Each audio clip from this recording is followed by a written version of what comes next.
Hi, everyone. This is Jacqueline from She Rises Studios, and welcome to today's Light the Torch ceremony. And today, we shine the spotlight on Brand Like a Boss, a bold, high visibility anthology that proves your brand is more than a business, it's your legacy. This powerful collection brings together visionary women who have built iconic brands from inside out, authentically, unapologetically, and with purpose at the center. These are not surface level success stories. These are real journeys of resilience, reinvention, courage, and clarity. So please join me in welcoming two of the powerhouse women behind Brand Like a Boss, together with six other that hopefully will join us next time. They have been boldly redefining what it means to build a brand with impact. Hello, Amy. Hello, Megan. Welcome to the Hi, show. thank you for having us. Well, Absolutely. Thanks.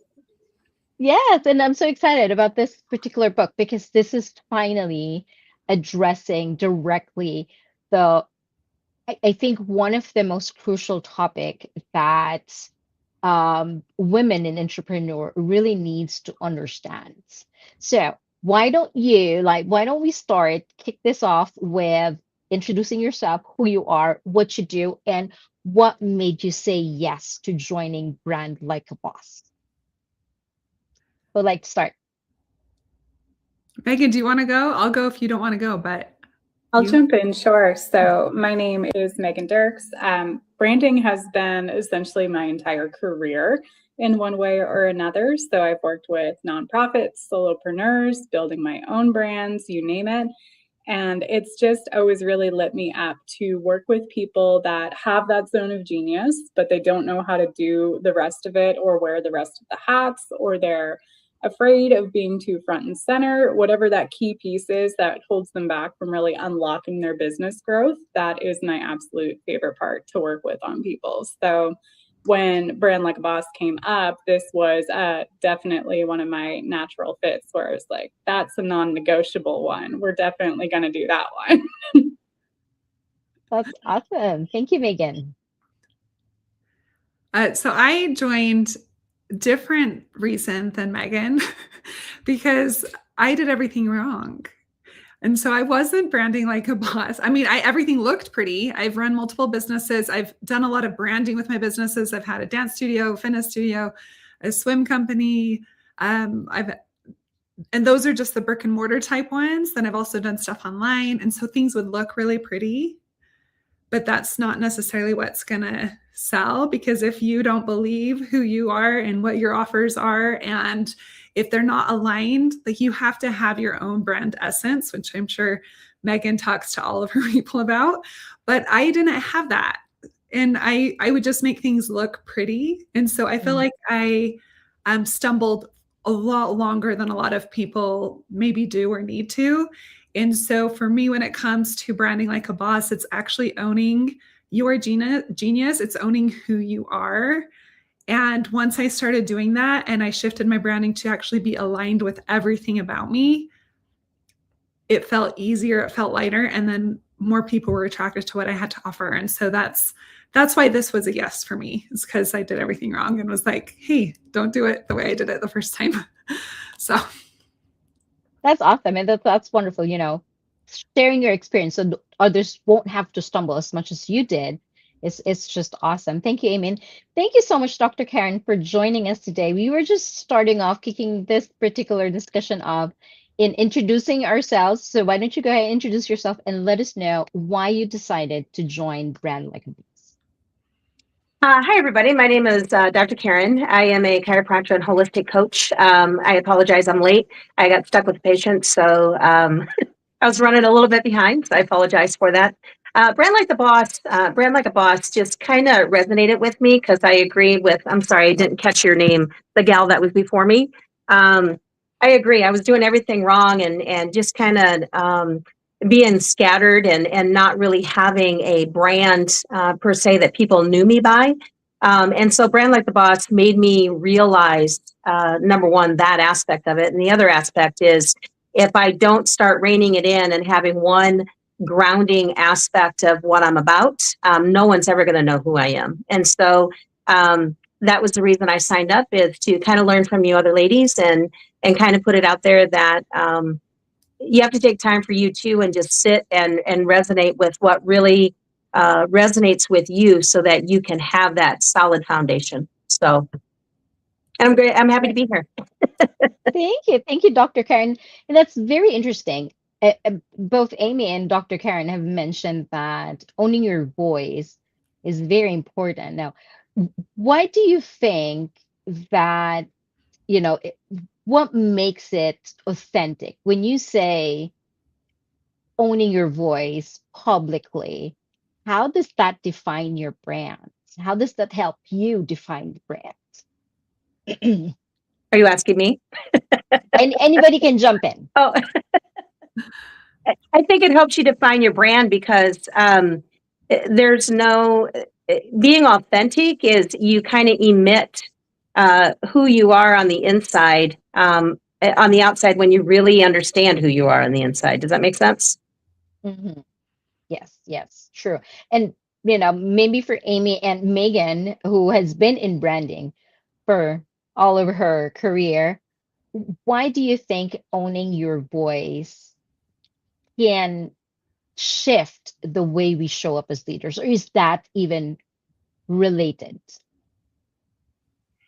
Oh, I think there's totally a shift there for sure, because I think what I've seen a lot of is a lot of, especially solopreneur women, almost wanting to look like other people that are a couple steps ahead of where they are right now. So they're like, I want to be her, I want to model after her, I want to build my ecosystem similar to her. But then they lose the authenticity piece. So I really love working with people on brand voice specifically, far before we ever dip into design or growth plans or marketing or anything, from a really human element, like really down to, even if you're doing an email list and you have templates and nurture sequences and all of that, like, what do you say in real life? How do you actually speak? Do you say hi, hello, or hey? And that should, even those little things down to those tiniest details, should make a difference. Do you swear? Swear in your marketing. Are you faith-based? Put it in there, because at the end of the day, you're looking to attract people to you and repel people that aren't really your dream fit. So the more authentic you are, you're actually helping your vetting process a lot as well. That's awesome. And I think, that's where we start building our brand, making it our own, because people see through us, and they see through your brand, even before we start thinking of this becoming a legacy. And speaking of legacy, how do you ensure your brand reflects who you truly are? What are the practical steps that the one can take to make sure that they stay on point when it comes to branding? I'll talk about this for a little bit. I love everything Megan just said too, because that is what it's about. It's about being you. And even in my chapter, I talk about her, but like the lady that I saw online, that attracted me to her, and why she stood out to me, and why that really shifted, like realizing I am not her, but who am I? And can I relay that to other people? And of course, like, different people are going to attract different people. So for me, with just answering your question, it's all about alignment and being totally aware about who you are, what you are putting out there. And if you are not aligned, your essence is not going to be there. If you're not aligned with, like, be who you say you are, essentially, in like less words, be that. Create the things that are also that. And when you are totally aligned with what you're offering, what you say, how you show up, like all of those things, the abundance comes, it's there. But when you're chasing it, or when you're looking to other people, or when you're trying to copy other strategies, that's where it feels hard. That's where it feels sticky. It feels like you're climbing this mountain. It doesn't have to. Of course, entrepreneurship is up and down. It's going to be like this forever, right? Like, this is entrepreneurship. Welcome to the party. But it's also the best self-development program you could ever put yourself through. And like, the ups are freaking incredible. So the downs can also be pretty low, but it's an amazing ride, right? It's like an incredible roller coaster that I think is addicting. But when you show up as you, and you realize, like I think my offers are so kick-ass. I used to not be able to say that. Like now I'm like, every single woman needs to be in these offers, but I'm so passionate about them now because they're what I believe helps so many women, right? So it's like, I used to not be able to do that because I was pushing something that I wasn't fully attached to. And that's where I was off. And so you need to feel like that when it comes to your voice, when it comes to your offers, when it comes to how you show up. And when you do that and you feel aligned, the floodgates open. Like people say yes, people see you, people are attracted to you. And then you are her, who is also you. Like the person that you used to look at becomes you. And we all have those, like we all have so many incredible talents that we can bring the world. And when we do, especially in this like collaboration here, like when we do and when we show up in our power, we give other women the example of what's possible for them. And that's also really powerful. That's awesome. That's awesome. Now, would you, anybody can share here, have you had a specific moment, or is it a collective series of challenges where when you realize I am doing this wrong, this is not the right path? Was there a moment, or is it a collective? I can say I definitely had a specific moment, and it was I created a whole brand strategy and design practice around an inauthentic version of me. And I made it very generic, and I made it very appeal to the masses, and the name would work for anybody.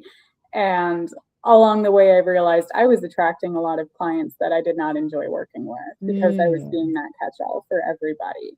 And I played it very safe. It built a very safe brand that would appeal to women solopreneurs specifically.